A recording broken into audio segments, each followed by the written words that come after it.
In this video, we are going to learn simple present tense negative sentences. साधा वर्तमान काळ नकारार्थी वाक्य.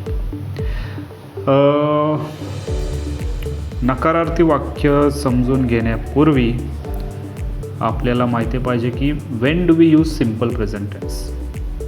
Simple present tense कधी वापरतो. एक तर आपण ज्या आपल्या डेली ॲक्शन असतात, डेली ॲक्शन किंवा हॅबिच्युअल ॲक्शन, डेली ॲक्शन किंवा हॅबिच्युअल ॲक्शन किंवा जनरल ट्रूथ सांगण्यासाठी आपण सिम्पल प्रेझेंटचा वापर करतो. तर पहिलं वाक्य, we do not eat junk food. आम्ही जंक फूड खात नाही.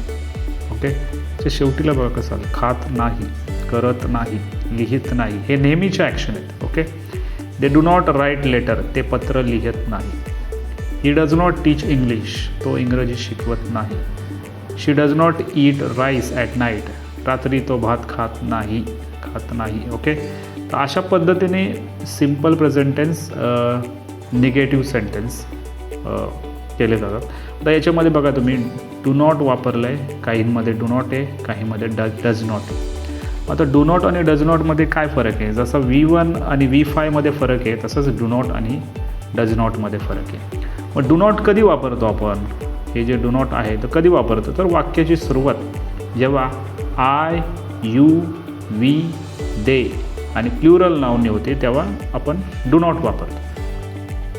आणि डज नॉट कधी वापरतो, तर वाक्याची सुरुवात जेव्हा ही, शी, इट सिंग्युलर नाउन होते तेव्हा आपण डज नॉट वापरतो. निगेटिव्ह करायला, सिम्पल प्रेझेंटचं निगेटिव्ह करायला डज नॉट वापरतो. आता इथं बघा सगळ्यामध्ये क्रियापदाचं पहिलंच रूप आहे. ओके, मग जेव्हा आपण निगेटिव्ह करतो सिम्पल प्रेझेंटचं तेव्हा क्रियापदाचं पहिलंच रूप वापरतो. ओके, आपण जेव्हा पॉझिटिव्ह सेंटेन्सेस बघितले तेव्हा V1 आणि V5 वापरतो. हे ऑलरेडी झालं आहे आपला मागच्या व्हिडिओमध्ये. ओके, तर याच्यामध्ये आपण फक्त V1 वापरतो. का, तर डू नॉट वापरतो आहे, डज नॉट वापरतो आहे, त्याच्यामुळं आपल्याला इथं V1च वापरावं लागतं. ठीक आहे, आणि सोपं मराठीमध्ये तर नाही असं येतं.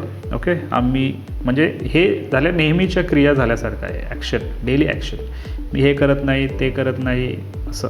Okay, I do not teach English, she does not eat rice, त्या प्रकारची वाक्य. ओके, ठीक आहे, थँक्यू.